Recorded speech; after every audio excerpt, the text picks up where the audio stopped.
uranium prices surge as Russia imposes export restrictions to the U.S. In a significant shift that has impacted uranium markets globally, Russia, the world's foremost supplier of enriched uranium, has introduced temporary export restrictions to the United States. The response follows the U.S.'s decision to ban Russian uranium imports. This strategic move has seen uranium prices elevate, reflecting heightened concerns over supply security and its implications on the energy sector. The Russian decree, with certain exemptions for companies authorized by the export control watchdog, immediately led to a rise in bids for November 2025 delivery of uranium. According to UXC, a prominent market research firm and consultancy, the bids increased by $4 to reach $84 per pound post-announcement.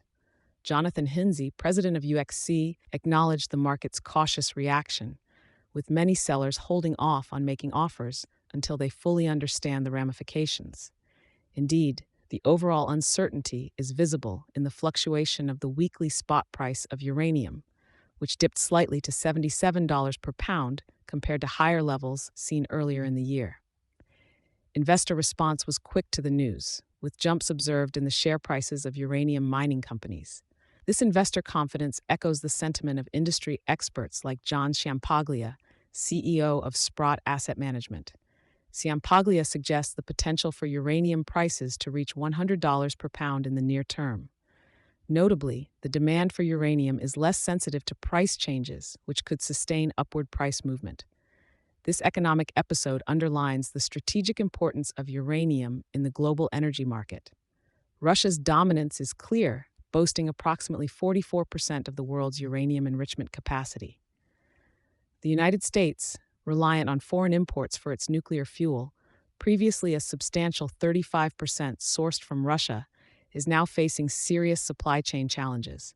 Responses to the restrictions have varied, with some industry players like British-Dutch-German company Urenco, which runs the sole commercial uranium enrichment facility in New Mexico, the U.S., announcing expansions. In addition, French nuclear firm Orano disclosed potential plans to start uranium enrichment on American soil in the early 2030s. RBC analysts provided a broader perspective, suggesting that the immediate impact on uranium imports into the U.S. might be minimal. They project that due to pre-existing waivers granted by the U.S. Department of Energy, Russian uranium exports to the United States could continue with negligible disruption until 2027. This development is likely to push the nuclear energy sector to seek alternative sources and expand local capabilities, ensuring long-term resilience against geopolitical uncertainties. As the situation unfolds, Satori News will continue to monitor the market and provide updates on this critical commodity. Thank you for choosing Satori News.